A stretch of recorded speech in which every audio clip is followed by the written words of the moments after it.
Shorts வீடியோங்க. Shorts வீடியோவில் நம்ம பார்த்துட்டு இருக்கிறோங்க 23/3/2025ங்க. ஒரு சாகிவால் மற்றும் தார்பார் இருக்கிறங்க. நல்ல செவலையில் சந்தன பிள்ளை கடலில் வரக்கூடிய கண்ணுங்க. ஒரு வயது வந்து பார்த்திங்கன்னா இப்போ தான் ஒரு பல் ஒடிச்சிருக்குதுங்க. 2 பல் கூட முழுசாக வரலைங்க. ஒரு பல் ஒடிச்சிருக்குது. 9 மாதம் சின்ன ஒரு 10 நாளில் கன்று போட்டுக்குங்க.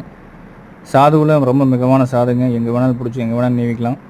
கன்று போட்ட பிறகும் வந்து பார்த்திங்கன்னா கால் அணைக்காமல் பால் கறக்கிற அளவுக்கு கன்று வந்து நல்ல தரத்தில் இருக்குதுங்க. அதே மாதிரி குவாலிட்டி நல்ல குவாலிட்டியில் இருக்குதுங்க. புறமாட ஏற்றமாக இருக்குது. மடிகாமல் சுத்தம் தெளிவாக இருக்குதுங்க. நேரம் ஒரு 3 to 3.5 லிட்டர் கறக்கிற அளவுக்கு மடிகாமல் சுத்தமாக இருக்குது. இதோட தாய் வந்து பார்த்திங்கன்னா நம்ம நண்பர்கிட்ட கோயம்புத்தூரில் ஒரு நாளைக்கு வந்து ஒரு 16 லிட்டர் கறவையில் இருந்த மாடுங்க. வேணுங்கிற நண்பர்கள் 2 பல் கிடாரிங்க. இப்போ தான் பல் போட்டிருக்குது. 9 மாதம் சினை நல்ல சாதுவான குணவனத்தில் இருக்குது. நல்ல பெருவட்டு கிடாரி சாகிவால் மற்றும் தார்பார் கிராஸுங்க. சந்தனப்பள்ளியாக வருங்க. விற்பனை விலைநிலவரம் வந்து பார்த்திங்கன்னா ஒரு 50 ரூபாயில் அனுசரித்து முன்ன பண்ண கொடுக்கலாமுங்க. தொடர்பு கொண்டு கேட்டு எடுக்கிறவங்க எடுத்துக்கலாமுங்க. மேலே கொடுத்துருக்கிற நம்பரை கரெக்டாக சரி பார்த்து கூப்பிடுங்க.